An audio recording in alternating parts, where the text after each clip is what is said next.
Okay, I'll say it. I miss real conferences. Don't get me wrong. We here at the OER Project are thrilled to bring social studies teachers together virtually, but it is not the same thing as seeing your peers, your community in person.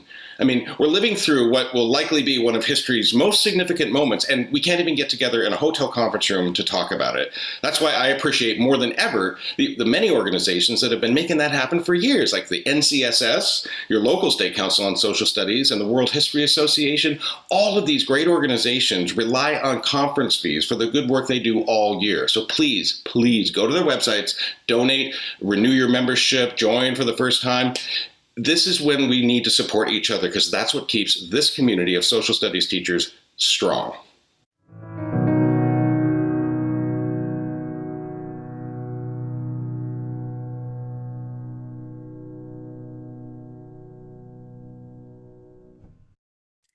Hello, everyone. The OER Conference for Social Studies continues now with our live discussion on knowledge building and literacy.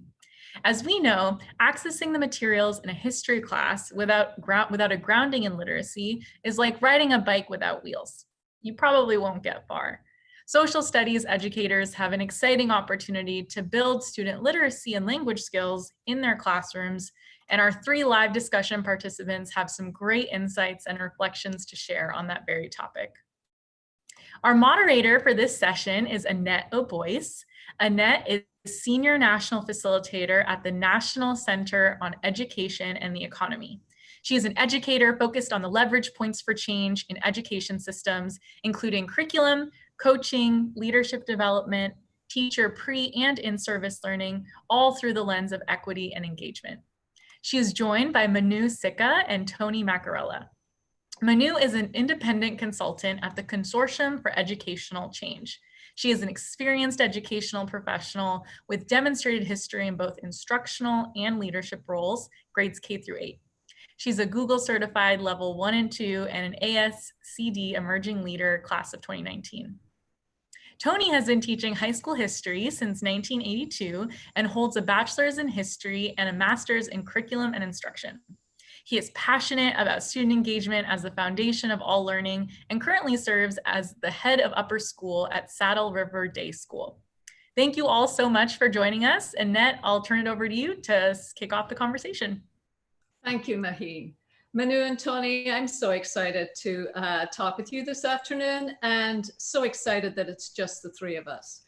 Weren't the videos brilliant? They were really, really great. Many of them talked about the need to make sure that students are reading a variety of texts, including primary and secondary sources. Donetta and Elizabeth talked about scaffolding reading to make sure that kids have access to the historical ideas in those texts. And a lot of our speakers talked about the importance of having kids read tough texts that might be a wee bit too difficult for them to read independently. And then Elizabeth and Sean both talked about why it was important to make sure that kids understood that history was really just an argument that human beings were writing, and that it was important to know who those people were and why they were writing. That's a lot of stretch for many students. So I would love to hear from both of you. And Manu, if you wouldn't mind, I'm going to ask you to start off. How do you scaffold for kids in your class when they're reading really tough texts? So when planning for instruction for complex texts, it's really important to create entry levels or entry questions for the students to come in at. I mean, I think we are all familiar with higher order thinking questions. Recently, I've really enjoyed using Costa's higher order thinking questions. He does a really great job of leveling questions at gathering, then processing and applying. I think when planning instruction for reading or literacy, whether in ELA or social studies or science, other content areas, you want to think about starting students at the gathering level, assess where students' knowledge is, and even if the text is complex and not at students' grade levels, they can 100% access it and think at the application level. But it's really going to you want to think about how teachers, or how you plan that instruction, how you scaffold that.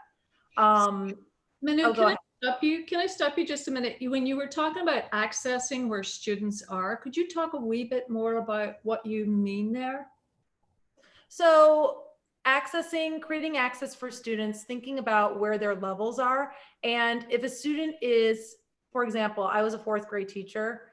If I was teaching in my class and I had students who were below 4th grade level, I'm still teaching that 4th grade level text, but I have to create access for my students who are below grade level. So whether that is through front loading, and front loading looks like either providing vocabulary, context, or starting with entry-level questions where they're just gathering information. And then I'm slowly building them where I'm challenging them to think about and analyze the text in a different way. So when we think about in terms of social studies, students are constantly processing text. They're processing current events around them. So we have to guide students through that thinking and teach them that thinking process. Yeah, I would agree 100%. And in fact, I specifically like to front load historical documents that are difficult, because one of the things that I found that works for me personally is using stories to engage kids and to hook them into a more difficult task. So for instance, when I teach medieval Europe, I may use a piece of literature like Sir Gawain and the Green Knight, and that's written in Old English. But even if you want to retain some of the great poetic nature of that thing, then you need to use one of those difficult translations. So I'll tell the kids the story, the background story to Sir Gawain and the Green Knight, and I'll inject a few of the tougher vocabulary words, some of the more difficult concepts. And I find that not only does my story set them up to really want to go after the meaning in Sir Gawain, but also they're more likely to ask me, because they have a relationship with me, what the word meant that I just said. They so often skim over unfamiliar words in a text that I would rather try and front load those things so that they're familiar with them when they come across them in the text. Thank you. Why could we just spend a moment talking about why it's important that we put challenging texts in front of kids, and why we want to use primary sources or even multiple versions of events in history? Yeah, I think first of all, we always want to challenge our kids. It doesn't do us any good in terms of their skill development or learning history to only give them grade level or below, to just sort of like spoon feed them. That doesn't help anybody. I find, again, that I think you need to motivate them to read those things. But I think that it's that sort of challenge that helps them to grow. And it really takes, the teacher has to plan this out, because if you shoot too high, then you're going to miss the mark there. And so you need to know your students and then try and meet them where they are. Yeah, I agree. And this starts at the kindergarten level. I think oftentimes what ends up happening is, and we as teachers get too stuck thinking about giving students text at their instructional levels or at their independent reading levels. While that is needed, and there is a time and place for that in small group instruction, I think also even in small group instruction, and I'm talking K through 5, guided reading historically has been traditionally at the instructional level. And while that's really beneficial for students, and we want to create that access that we talked about earlier, if a student, I've also found it beneficial if a student is with me in a small group, why not give them access and exposure to an at grade level text with me there to guide the instruction. And just like Tony said, we're not doing our students any favors by not exposing them to at grade level text, because then what's happening is we're limiting their window. And, you know, we need to think about, and I talked about this in my video, thinking about how we're keeping that window as large as possible and giving students exposure. And that's all we need to do. We need to give them exposure. If the students are not at grade level, that's totally fine. And I just noticed the question in the chat, thinking about how we're scaffolding for EL students and creating that access. Vocabulary is key, providing background knowledge, similar to what Tony was saying, stories, providing any kind of a story to really hook students, give them an interest, give them a buy-in, tell them exactly why they're learning this, how this is going to serve them. When we're dealing with primary and secondary sources, tell them the importance of this source and its relation to history and current events and social studies.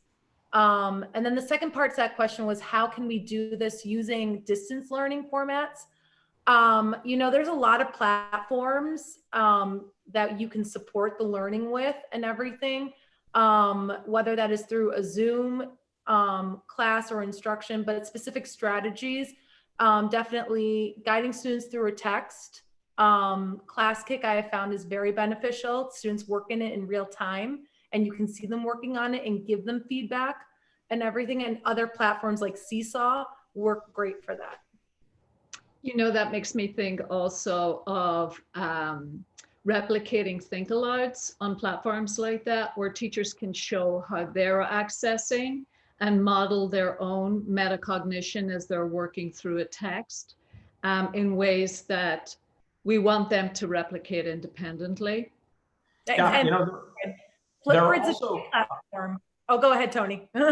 So there are also several great annotating tools that are online for teachers, and I found that annotation, especially for shorter historical documents, and while I mentioned shorter, I should say that that's another thing or another way to help kids access more difficult texts is to excerpt them so that it's not so overwhelming.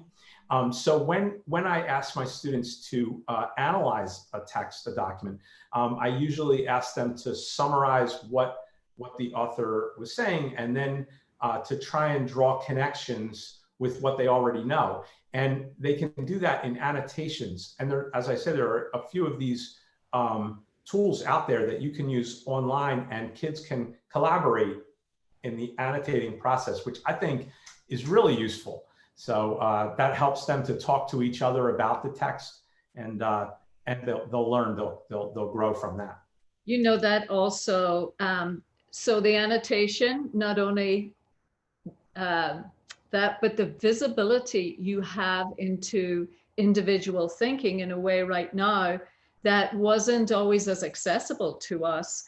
But it also speaks to the kids owning their own learning and being able to go back through, because as they go up through the grades, it becomes more and more decontextualized and more difficult.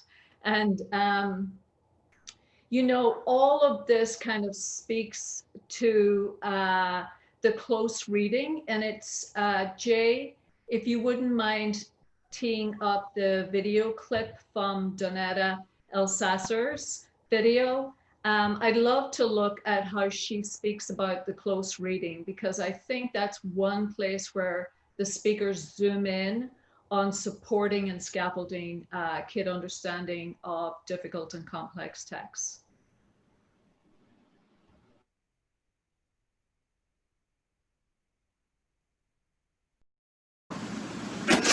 So in the social studies, we don't use the arts of language as their own field of study.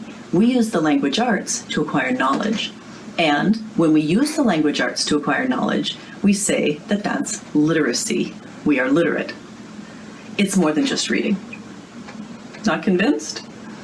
Let me do a check-in with you. Do you remember college? Do you remember reading in college? Do Do you remember reading a piece, getting all the way through to the end, and being certain that that must not have been in your native language because you didn't understand a word of it? Did that happen more than once? Clearly, reading was not enough. Now, bring that memory back to the present and into your own classroom. If reading is not enough, then how do we get kids to do more than just reading when they read? To start with, we need to employ all of the language arts. I think that as social studies teachers, we're pretty good about that on a formal basis. We have Socratic seminars, ask kids to give speeches, write research papers, but I'm talking more about the informal, in the moment, at the point of reading. And I'd like to offer you 3 strategies. The first is close reading. And I'd like to highlight Big History Project. Even though Big History Project is a history curriculum, it's steeped in literacy practices.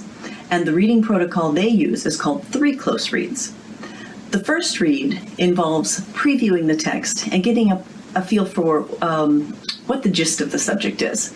The second close read involves having the reader answer questions, but not content questions like you'd find at the back of a chapter in a textbook. These are questions about the craft of the piece and how the information is delivered.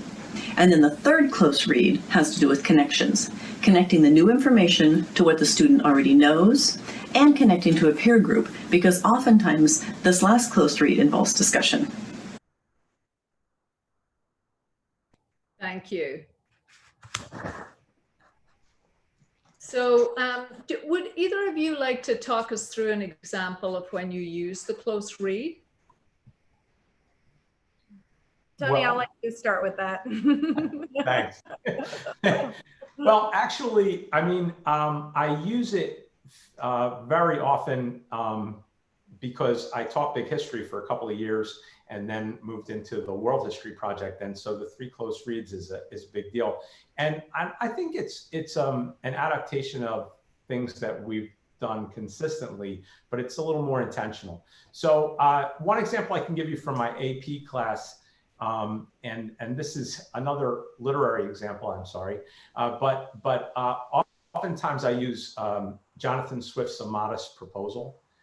And you know, we'll be talking about Malthusian economics or something like that, and then we'll say, okay, so I try to set them up.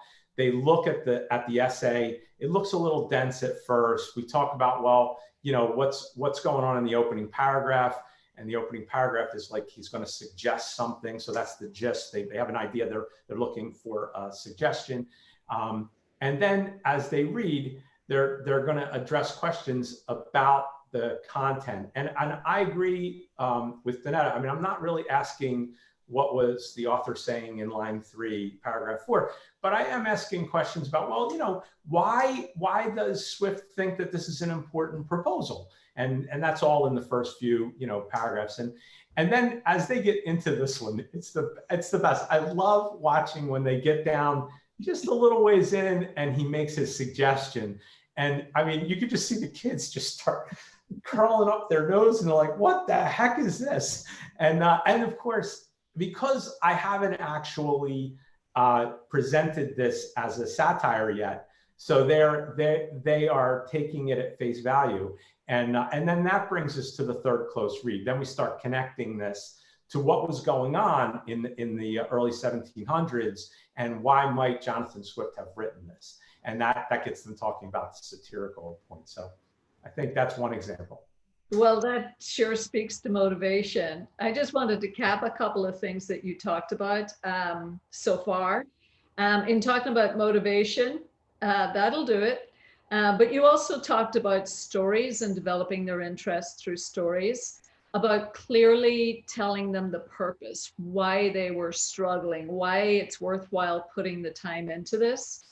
And why this text, what's so important about this text and its relationship to the history at the time. You also talked about slowing down and talking about where the students are when you're thinking about creating entry points for kids into complex texts. That speaks a little to planning with intentionality.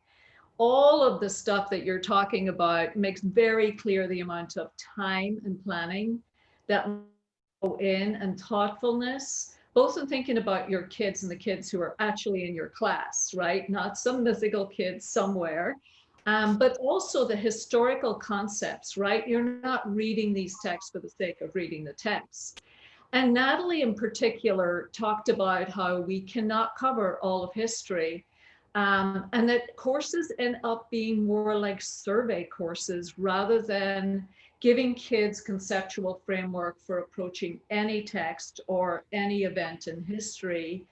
And both Kim and Natalie talked about these text sets or ways to approach history in these deep dives so that they could get a better idea of the conceptual framework of history. Guys, that's a lot of planning. So talk to us a little bit about how planning works for you and how you manage it. Well, you know, first, I have to say, and I've said this before, that teaching is not for the faint of heart. This is a very difficult job. So I think that the time that we invest has to be really thought through. I mean, we're going to spend a lot of time preparing for class. We have to be very intentional about the way we're going to present things. I think one thing that most teachers learn in school that maybe takes a while in practice to get to is kind of that backwards planning idea. So I always like to start with the big question, whether it's the essential question or what the C3 people call the compelling question, but something to hook everybody. And then in my planning, I'm thinking, okay, now how am I going to get to how the kids understand this question as we move through the research. So that's where I start. I would completely agree. I think, you know, when I was in the classroom, thinking about an essential question, I'm thinking about, you know, we read a biography with my fourth graders on Clara Barton, and Clara Barton, who started the Red Cross. And so that was an ELA, but it incorporated social studies. And the essential questions students were navigating with that text set. We were reading a series of texts in the unit. They were exploring what makes a good heart. And they were talking about the figurative aspect and then the literal aspect. Now with Clara Barton, we were talking about the figurative aspect of that. And so I think having any kind of a essential question, like Tony was saying, and especially thinking about now when we're in the world of remote learning right now, essential questions I think are going to be our best friends. I think that's going to engage kids. It's going to hook kids. It's really going to tap into that inquiry-based learning, that project-based learning, problem-based learning that Cheryl Lynn was talking about in her video, giving students autonomy and choice. And really, again, Tony, going back to what you were saying about really hooking kids with stories and background. I mean, I think we were just talking about this earlier this week. Look around, especially for our older kids. We're living through history right now. Take your pick. What do you want? What do you want to tackle? Like, do we want to take on the pandemic? Do we want to take on how underserved communities are going to get food resources during the pandemic? Where do we want to be? And I think you can have these conversations with students as young as kindergarten, and just thinking about how you plan it intentionally. But yes, that I agree with you, Tony. Teaching is not for the faint of hearts. It's going to require intentional planning and everything. But just thinking about where your texts are, maybe start with an essential question, or if you are not at the liberty of choosing your own essential question, what are you focusing on right now? What is the heart of what you're focusing on right now? And are there some components, and where can I challenge my students and create meaningful opportunities for learning? i.e., where can I expose them to some complex texts? Where can I expose them to some current events? Where can I include discussion prompts where we can talk about current events that incorporate or relate to this? And where can I get them reading challenging texts? And I think just, you know, dovetailing with that, Manu, I think what you just heard Manu saying is that you know, you're gonna work in the skills that you want to develop that are appropriate to this particular lesson or unit in that planning stage. I think that history teachers have to come away from covering content and get more into asking the big questions and then finding ways for your kids to go after those big questions. That's why I mean, I don't want to give another plug to the Big History Project, but one of the things that really turned me on about that whole idea is that you can't do coverage if you're covering 13.8 billion years. It's impossible. So it really forces you as a teacher to think hard about what it is you really want kids to walk away from this course with. So. Exactly. And our job as teachers we're facilitators of learning. We want to create independent learners. So again, we're not going to be able to cover everything. Yes, the content is important, but also developing students that are independent learners, and they're going to be risk takers in their learning. And that can be said K through 12 and beyond. That starts or pre-K 12 and beyond. Our job is to create and facilitate a passion for learning and get the students to use the skills. So then that way they develop these skills and they can apply it as they move up. But there was a question, I don't know if you guys saw this when we were talking about the annotation. Tony, I think you were talking about this. What annotation tools do you use for primary sources, and how do you adapt them for different grade levels and teaching at a distance? I know you talked about some tools, Tony. So yeah, I would suggest the one that comes to mind right away is Hypothesis. Google also makes an extension that you can use that's very simple too. Hypothesis is a really interesting free tool that that allows everybody in your closed group to annotate and talk to each other, which I think is pretty interesting. Yeah, my district used Google Read and Write. That was an extension that we had, and we were 1-to-1 K through 8. So I think we even had our primary kids using that. So, and then, or just the old school symbols, just create a little chart, what the kids are, and like, this is what we're using for the school year, everyone. Or even like with kindergarten, first grade, second grade, maybe you start small. Start with, a light bulb for when they get a new idea, or a question mark when they spark a question, and start engaging kids in those questions, even as young as kindergarten. When you read this, what does this make you think? Do you have a question here? Or did this give you a new idea about the character? How did the character change? Did the character change? So those are things you can start incorporating as young as pre-K.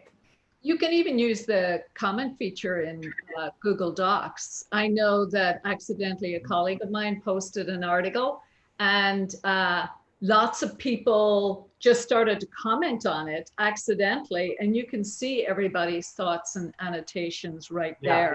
That's really great. And I think it's important to note that these tools really have to be used right now, because whereas I may have put together a group of 3 or 4 kids to analyze a particular document in my class, now I have to start thinking, how can I do this asynchronously? How can I allow kids to collaborate without actually seeing each other? And that, I think that's just going to make us better teachers in the long run. Yeah. So one thing, I want to grab the end of that question, Tony, so I'm going to write it down. But one thing I want to go back to is this idea of coverage. Just before we moved on to the annotation tool, we were talking about the importance of not throwing all the stuff at kids. And it reminds me again of Natalie and Natalie Wexler in particular, but many of the speakers talked about when the kids get to middle and high school and the teachers go, did nobody tell them about this? Why don't they know this stuff? Because they're getting it at this superficial level. And what I hear from both of you is that we've got to teach them how to approach text, not at the kind of small strategy level, but like how to choose from a toolkit every time they see a difficult text. And that kind of reminds me of Sean Lee's video clip. So Jay, I'm going to ask you to prep for us the Sean Lee clip. he talks about redefining literacy to include media literacy. So that kids can learn how to engage with texts, either, podcasts or video or written text or annotations on text in critical ways. So I'd love to take a minute to watch that clip.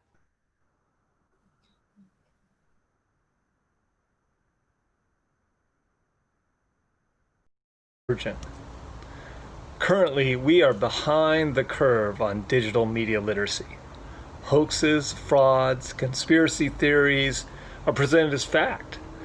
This not only affects policy decisions of local and federal governments, but relationships within families and communities. This is a real issue, and it's not a left or right or east-west or even a black-white issue. It's an everybody issue. The December 2019 Program for International Student Achievement found that only 13.5% of Americans aged 15 could tell the difference between a fact and opinion. That's not good. So we've been talking in our conversations leading up to this about how dealing with a horrific statistic like that is not to be running kids through fact and opinion worksheets, right? They've got to do it in the actual text themselves. I wonder, could one of you take that on and talk a little bit about helping kids become critical readers of texts, and supporting them understanding the difference between facts and opinions without having to do it on a worksheet? So I would like to begin, if you don't mind, because I always have a thing with my kids at the beginning of the year where I propose to them that maybe facts don't exist. Sure, there's evidence, there is evidence around, but every bit of written material that we read is written by somebody.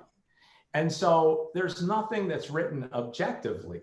And I think that that's a difficult concept for kids to grasp, because they tend to think, okay, if it's in the textbook, it's fact. And then if Mr. Mack gave it to me, well, it could be opinion, but I try to get them to see that it's not really an either or, fact versus opinion. It's kind of this spectrum of different biases. So every one of us comes to our work with our own background, our own history, our own understanding of the world. And so when we encounter an experience and write about it, we can't help but put ourselves in that piece. So I think what I like to do to get at what Sean is talking about is ask kids to think about, who is the author? What was it written? What was the purpose of this piece? And try to get them to see the historical context around this. I mean, not to mention the modest proposal again, but that helps a lot for kids to understand what was going on in England at that time.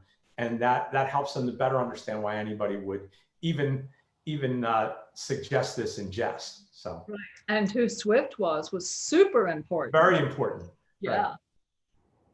Manu. I completely agree with Tony. I think it's going to be, aside from using worksheets or giving students packets, it's about giving students actual, authentic learning experiences engaging with a text. So if I'm thinking K through 5, one of the key moments, and I know this is going to look different with remote learning, guided reading or one-on-one time with students. If you have a small group of students who are in front of you, make the most of that time. Ask them those critical questions. Allow them to be risk takers. And I talked about that in my video. As students get older, and what I was talking about with my fluency readings, students struggle with their fluency because they need to get continual explicit instruction in fluency instruction or explicit instruction as they get older, because the text naturally progress with them. And so students also, as they get older, get more shy, get more timid with reading out loud. And we really need to empower students.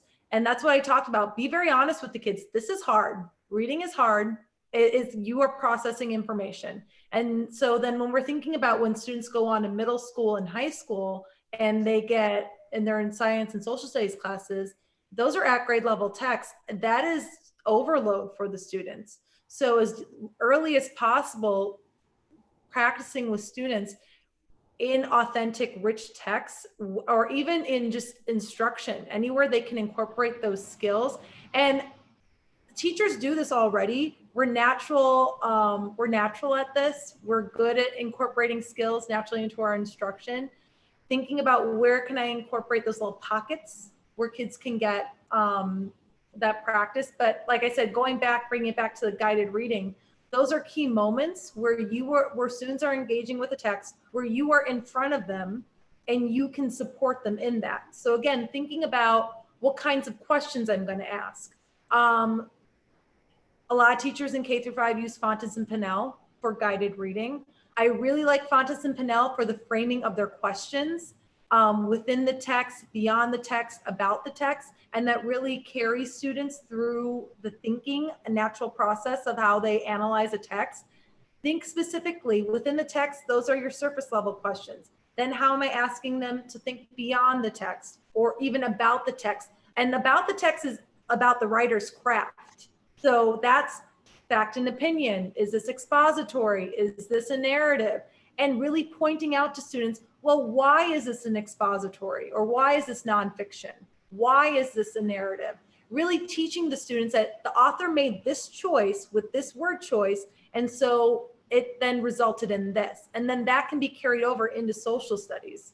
Yeah, so I want to take off from, Manu and I get along really well because I like to borrow a ton of ideas from elementary school, because if you think about it, when do kids really enjoy learning? It's like sometime before middle school, and then God knows what happens after that. But so I try to go back to some of, like, for instance, reading to my students is something I use to get them not only engaged, but to help them to tackle really difficult texts. I remember a few years ago, I used The Guns of August.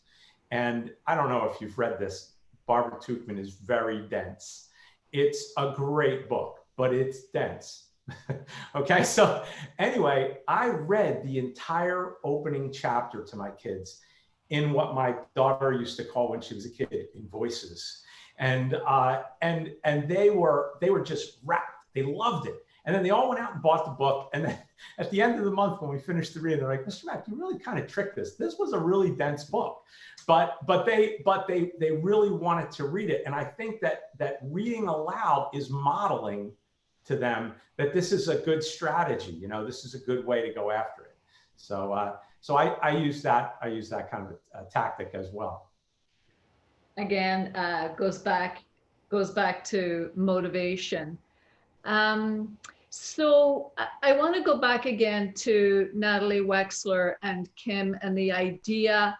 Manu, something you said made me think about supporting kids with one difficult text on a topic, but it made me think about both of their talks and how working with them on one difficult text can actually be a scaffold to the next difficult text about the same subject, because now they're not encountering a whole new set of vocabulary or a whole new set of concepts, right? They're using one to kind of triangulate their understanding and develop a framework.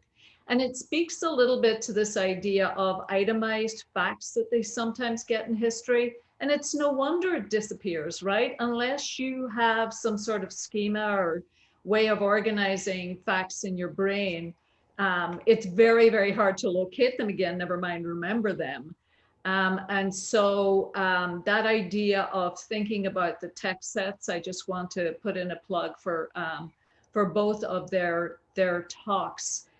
But it also makes me think about discussion and the role of discussion in helping kids to create schemas and arguments and helping them dive deeper into text. As one little kid, I heard say, if if I don't understand the text, I want to hear it from my, from the other kids in the class. That'll help me learn. So could you talk a little bit about how you use discussion to support kids accessing historical concepts?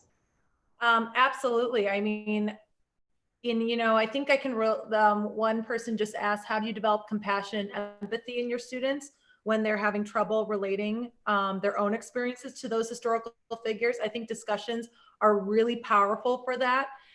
We all know as teachers, discussions really powerful, especially for our English language learners and our high needs populations. But how do I get my students to talk if they don't have the background or if they don't have the context for that? And finding some sort of a connection to that. Or as Tony, you've also said, starting with a story, igniting the interest with them, starting with that question. I think if I was really big on, wow, this is taking me back. When I first started teaching, if anyone's familiar with Open Court, it was an anthology. It was a Basil. And we would read a story each week. And then we had these discussion questions. And so I was like, all right, and I got to figure out how to excite this and create some excitement with my kids, because if we just do these questions straight from the book, 4th grade, I'm going to lose them, like I just am. So I turned them into presentations. I turned those discussion questions, and then also I was able to incorporate public speaking standards in there. So at 4th grade, 5th grade, I taught my kids, I'm like, all right, each group gets one question. But your job is that you have to teach this question and your answer to the question to the rest of the class, because they're not going to be working on that question. So that is one way to, and that was as young as 4th grade. And I think you could even do that even with 2nd grade, 1st graders. It depends on how you scaffold it. Primary teachers, I know you can get creative on that and figure out how you can do that. Maybe you just tackle it as one question as a class, but thinking about creating different aspects and how or ways students can present questions or engage in discussion in that. And then through that, when the kids would give the presentations, they then rated themselves, and they had a little rubric and they had to rate their public speaking. And then that created natural discussion with the kids on the topics, because one of the categories was content of their answer. So get the kids involved in the process of it, so that way they're looking for that. And that goes back to rubrics, thinking about rubrics, like get students involved in the rubric making process, have a discussion with them about the rubric making process. Like, what kind of answers are we expecting? And again, if they're struggling with the context of it, then maybe we need to front load, meaning give some background, read some stories, show them pictures, expose them to video clips on what the content is, and then they can feel engaged in it, or relate it to something similar to what's going on currently. The flu pandemic of 1920, how is that similar to the COVID-19 pandemic going on right now? And that would probably be older grades, like middle school, but how can we relate those similarities and differences? Well, and I like to use, I mean, you've noted a couple of times how I like to use stories. I mean, part of it is just because I like telling stories, that's all. But I've found that the stories, and anybody who's watched my talk knows that my use of the stories has evolved, right? But I found that the stories are great because they immediately start a conversation. Because like you talk about empathy, I mean, a story features people, and kids are people, and they're listening, and they even if historians eventually want you to sort of step out of your own time frame, right, and look at the historical context. But in the beginning, you don't need that. You need to understand the characters first. And so that's one part of the story. But for me, the key point is that after I've created this image in their head through the story, right, then I hand them challenging texts that challenge that story. So that's where I think that's where history gets exciting. I always tell kids at the beginning of the year that if history was really just a list of things that happened, why would anybody do this for 40 years? I wouldn't be here. I am in it because it's always changing. There's always new evidence, new ways to look at the old evidence. And so after I paint them a picture with a story, get them talking about that. Then we look at some historical document that really attacks that story a little bit. And then we have to decide, okay, is this something we need to consider? Who wrote it? Then we start the sourcing conversation. And I think all of that came out of the story. So that by the end of the unit, and this is going after whatever my big question was for the unit, by the end of the unit, their story in their mind has changed a lot, but they still have a story, right? Mm-hmm. So that, I think that's what makes history exciting and engaging for the kids. Exactly. And here's the thing, history is the retelling of the human experience, right? This is human experience. Every child can relate to the human experience. So where are you going to find that nook? Because if themes repeat themselves throughout history, can we relate it to friendship? Can we relate it to camaraderie? Can we relate it to exactly. So, and that goes back to our topics of thinking about a theme. And students can relate to the human experience. And if they can find something in themselves that relates to these people, that's our job as teachers to find that. And that takes me back to, my first year of teaching, I did family biographies. And I started and I front loaded students with biographies of individuals they could relate to. I taught a 98% Spanish speaking population. I picked individuals that they could relate to, notable individuals in Latino Hispanic history that they could relate to, and they found themselves. So then, because the thing is, it didn't matter which biography I chose, I needed them to know what a biography was and how to construct one. So I gave them one that would instantly connect with them and ignite them. So that's it. You just have to connect them to the human experience, and they'll navigate their way. And another thing that you remind me of is, I like to use Columbus, for instance. It's early in the year when Columbus Day happens, and it's always a controversial topic anyway. And so, I'm teaching European history, right? So I throw Columbus out there. And I think everybody has an image of this person, one way or the other, whether you hate them, or you love them, whatever. And then we start looking at evidence, and they learn that historical figures, people from the history books, were real people.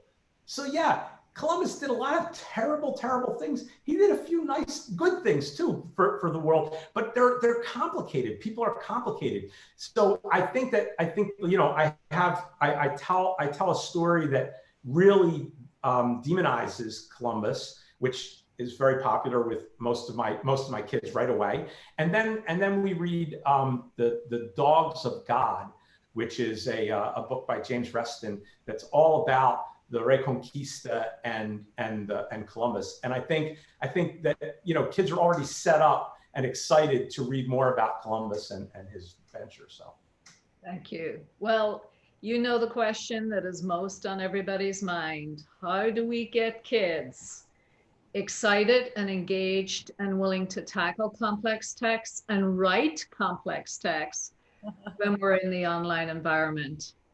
So what would be a thing that you will do this year as you think about engaging our kids in this important work? Well, I think, and I said this early in the discussion too, I really feel like this is a golden opportunity for teachers. I mean, so many of us have we've sort of worn a comfortable track, and every year, I'm not talking content, but we have our favorite activities and we know what we're good at, and this is what we do. And I think now we're challenged and we have to do something different.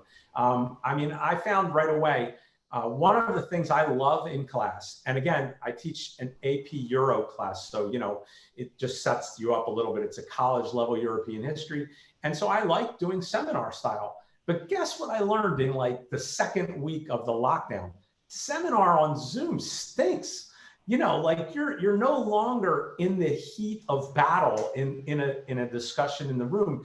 You have a bunch of kids, half of them looking like this, half of them. So I think that it loses the essence of the discussion by trying to duplicate it online. So So then I had to adapt, right? So I think one of the things that I learned early on was that that I want to create kind of playlists of things. So I may explain a bit of what I want to talk about on this, right? But if I keep people here for longer than 5 or 10 minutes, it's a mistake.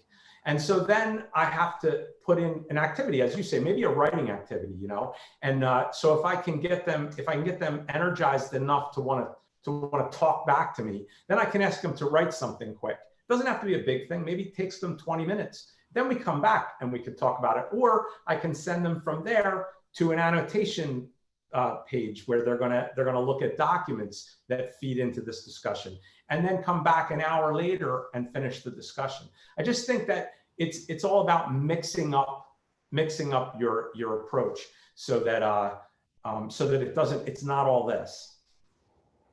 I absolutely agree. I mean, I think definitely it turned us over like on our heads, and like really teachers had to think about, where am I going to get the most bang for my buck? And where am I going to really create those opportunities for learning? If anything, I think remote learning has really laser focused. What do I have to teach? How am I going to teach it? And how am I going to get the kids to engage with it? You know, going back to Cheryl Lynn's video, I think this is creating a great opportunity for more inquiry-based planning, for more problem-based, project-based learning opportunities, thinking about how we frame our instruction around an essential question, thinking about what we were just talking about. What human experience do I want my children to relate to? And what am I going to use for them to engage in that human experience and for them to take away from it?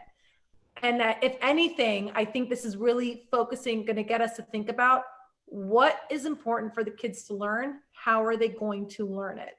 And thinking about, okay, I know there's all those bells and whistles out there. Some platform, if we're talking about platforms that are going to be really effective, you know, even going back to like reading comprehension. I know there was a question on reading comprehension, how we support that and accuracy, virtual learning. Flipgrid's great, getting students to also verbally give back the answers, engage in an online community. Seesaw is awesome. ClassKick, I really enjoy. In terms of Google Classroom is a great way for students to collaborate. Google Classroom, Google Slides is great for students to create their own presentations and then collaborate as well too. I mean, really, you know, the sky's the limits in terms of that, and we can get creative about that. But just thinking about focusing on what do I want the students to learn and creating a meaningful experience out of that. Yeah, and I think one of the things that was mentioned in the session right before us, Bob Bain and Nick Dennis were talking, and they were talking about empowering kids to ask questions, to question historical documents and history in general. And I mean, that's what historians do. So when you do, as Manu said, if you give them a problem-based, you know, inquiry model, problem-based learning. I mean, basically, you're giving kids the permission to ask whatever question it is that's going to engage them, and I think that's a useful tool right now when we're kind of stuck in this mode, or if we end up going back to this at some point. So. All of your responses, and in fact, back to the motivation piece and to Cheryl Lynn's video, the importance right now of making sure that kids are owners of their own learning is just crucial. Like supporting them identify what they need to work on, supporting them, giving them resources, scheduling your time so you can differentiate is also weirdly a much better opportunity right now than we normally have when we're responsible for all those kids physically in our room. I'd like to throw just thinking about asset base, thinking about our kids coming in knowing already so much about the world and how the world works. Can you just, I'm sorry, we're running out of time, but I'm just wondering, you know, what can teachers do to make sure that kids feel like they belong in history, never mind a history classroom. I loved your example of the biographies, Manu. Yeah, I think. Oh, go ahead, Tony. I'll let you No, I start. just think that making the historical figures come off the page and become real people allows kids to see that, you know, that everybody is part of this history. And again, reminding them that history isn't just a list of things that happened. It's the things that were chosen to be included in this list. Yeah. And so, you know, what about all the people and things that weren't chosen? And so, you know, what story would that tell? 100%. I mean, and I've said this a few other times, that they are part of this shared human experience that's going down. And where do we find, how do we relate that to them in that? And that, you know, finding common themes that they're experiencing, even in school, in adolescence, in high school, those themes carry themselves throughout history and in literacy. And that even if we're relating it back to literacy, the stories that they read highlight those themes. Have you ever had a time where you've had a really hard conversation with a friend, or you had are your parents together? Are they divorced? Whatnot? And can you relate to this character, what they're going through and things like that? If they can't, that's totally fine. But highlighting the experiences that characters or that individuals in history are going through, so that students can think about the themes, and then they can apply those themes as they get older. Like, oh, this takes me back to that. This is a similar situation, but this is actually happening in history, or this is happening in ELA. Thank you. Thank you. Any last words? Any last thoughts? Well, I mean, I think that we are, as I said before, we're in a period of time that's challenging us to become better teachers. So I don't know how many years I got left in me, but I expect the next few to be better than the last 40. So I think we just have to embrace the challenge and move forward. So Yeah, we're in an exciting time. I think I was joking with my colleagues, you know, we've been in the 21st century for 20 years, and it took us 20 years to finally get into the 21st century. And we're in an exciting time, and let's embrace it. And it's challenging. So I wish the educators out there nothing but the best of luck. You guys are doing great. And love your kids and help them and teach them. That's all we can do. I'm going to close with one I'm going to steal from Tony, and that was that the history person who's in front of the kids, history background or not, are the person who sets the tone. They're the person who gets kids excited and gets them pulled into working hard to struggle through difficult texts to learn about history.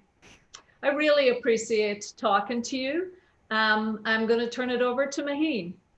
What a fantastic way to close, Annette. I love that. Thank you so much to all three of you for a truly enriching conversation, from the advice to front load difficult text to highlighting the importance of close reading in the history space. We're just so grateful for your time and insight. So thank you. Thank you very much. Yeah. Thanks, everybody. Bye. So with that, it's just about keynote time here at the OER Conference for Social Studies. Our daily keynote is our final session scheduled for today, and it's sure to be a great one. Linda Darling-Hammond will be joining us at 1:30 Pacific, 4:30 Eastern to discuss a very timely driving question: how can history help us make sense of events today? I'm looking forward to it, and I hope you are too. We'll see you there.